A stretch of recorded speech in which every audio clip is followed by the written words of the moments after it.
1955 San Francisco के एक hospital में एक यंग कॉलेज जाने वाली लड़की ने एक बच्चे को जन्म दिया, एक बेबी बॉय, जो कि किसी भी पेरेंट के लिए दुनिया में सबसे खुशी वाली चीज होती है। लेकिन इस लड़की के लिए शायद ऐसा नहीं था, क्योंकि वो एक कॉलेज गोइंग लड़की थी, छोटी थी, इसलिए सोसाइटी फैमिली के प्रेशर से उसे बच्चा रखने से प्रॉब्लम हो रही थी और इसलिए उसने एक टफ डिसीजन लिया अपने बच्चे को अडॉप्शन में देने का। और इसके साथ उसने एक शर्त भी रखी थी, उसके बच्चे को अडॉप्ट वही करेंगे जो कि खुद काफी पढ़े लिखे होंगे, ताकि उसके बच्चे का भी फ्यूचर पढ़ लिख के ब्राइट रह सके। एक लॉयर कपल था जो कि रेडी हो गया था उस बच्चे को अडॉप्ट करने के लिए, लेकिन आखिरी मोमेंट पे उस बच्चे को रिजेक्ट कर दिया गया, ये बोल के कि उनको एक लड़का नहीं एक लड़की अडॉप्ट करनी है। मतलब कहीं ना कहीं इस बच्चे को पैदा होने के कुछ समय बाद ही दो पेरेंट्स से रिजेक्शन मिल चुका था। फिर आया एक और कपल, इन लोगों ने भी इस बच्चे को गोद लेने का डिसीजन बनाया, बट आखिरी टाइम पे जब पेपर वर्क हो रहा था तब उस लड़की ने साइन करने से मना कर दिया, बिकॉज उसे पता चला कि जो लोग अडॉप्ट कर रहे थे वो इतने ज्यादा पढ़े लिखे नहीं थे। आदमी खुद स्कूल ड्रॉप आउट था और औरत भी इतनी पढ़ी लिखी नहीं थी। लेकिन फिर उस कपल ने एक प्रॉमिस किया, क्योंकि सच में उनको वो बच्चा चाहिए था। उन्होंने एक ऐसा प्रॉमिस किया जो सुनने के बाद वो यंग लड़की मान गई और इसके बाद पॉल और क्लेरा जॉब्स ने उस बच्चे को अडॉप्ट किया और उसका नाम रखा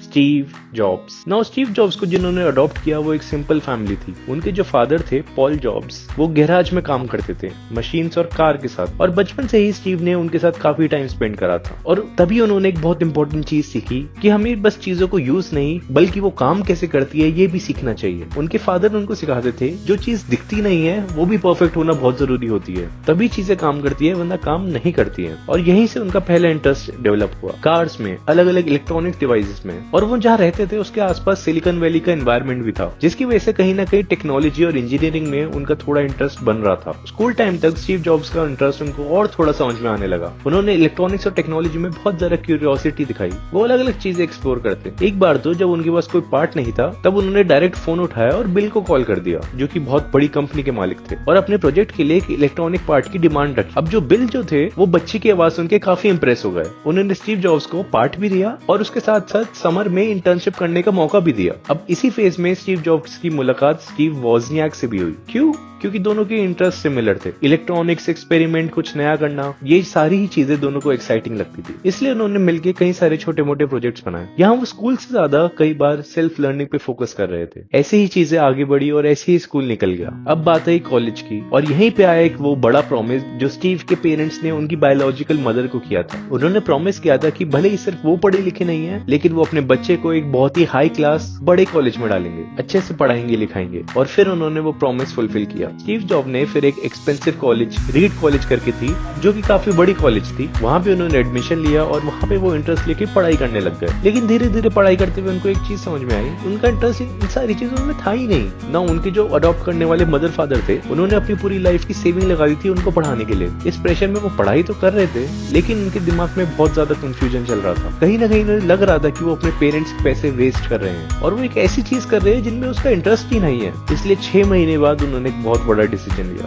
ड्रॉप आउट लेने का। ऐसा नहीं था कि उन्होंने कॉलेज छोड़ दी तो मतलब पढ़ना छोड़ दिया, नहीं, उन्होंने पढ़ना और लर्निंग्स जारी रखी, स्पेशली उन चीजों में जिनमें उनका इंटरेस्ट था, और यहीं से एक्चुअली में उनकी रियल लर्निंग भी चालू हुई। उन्होंने सिर्फ एक पुराना सिस्टम जो कि उनको पसंद नहीं था, स्कूल सिस्टम, वो छोड़ा और सेल्फ इंटरेस्ट की बेसिस पे लर्निंग करना स्टार्ट कर दिया। उन्होंने कई सारी डिफरेंट चीजें एक्सप्लोर करना स्टार्ट करी। अपनी रेगुलर क्लास छोड़कर वो कैलीग्राफी की क्लासेस में चले गए। उन्हें रत्ती भर आइडिया नहीं था कि वो क्यों कर रहे हैं, इसमें उनका कोई फ्यूचर नहीं होगा, ये भी उन्हें पता था, बट स्टिल उन्होंने वो चीज सीखा। फॉन्ट्स, स्पेसिंग, टाइपोग्राफी, डिजाइन की ब्यूटी। इसी के साथ कुछ टाइम बाद उनका इंटरेस्ट स्पिरिचुअलिटी में बहुत ज्यादा आया। वो अलग अलग फिलोसफी पढ़ने लग गए। उन्होंने मेडिटेशन के बारे में सीखा, ज़ेन थिंकिंग। 1974 में तो ट्रैवल करके वो इंडिया भी आ गए अपनी स्पिरिचुअल अंडरस्टैंडिंग को बढ़ाने के लिए। यहाँ पे उन्होंने रिलीजन की सिंप्लिसिटी को समझा, स्पिरिचुअलिटी की सिंप्लिसिटी को समझा और अपने लाइफस्टाइल को काफी सिंपल बनाने लग गए। कई बार वो दोस्तों के रूम के फ्लोर पे सो जाते, कभी बॉटल रिटर्न करके पैसे कमाते, किसी मंदिर में जाके खाना खा लेते। बाहर से अगर आप देखते तो ये सारी चीजें काफी रैंडम थी। कोई भी इंसान देखकर यही बोलता कि स्टीव जॉब्स यार बहुत कंफ्यूज है, जो कि वो थे भी। उनको नहीं समझ में आ रहा था कि वो सारी चीजें क्यों कर रहे हैं, क्या कर रहे हैं। बट उन्होंने एक चीज हमेशा इंपॉर्टेंट ले ली, अपने आप से इंपॉर्टेंट क्वेश्चंस पूछना, क्या ये मुझे करना चाहिए या नहीं करना चाहिए।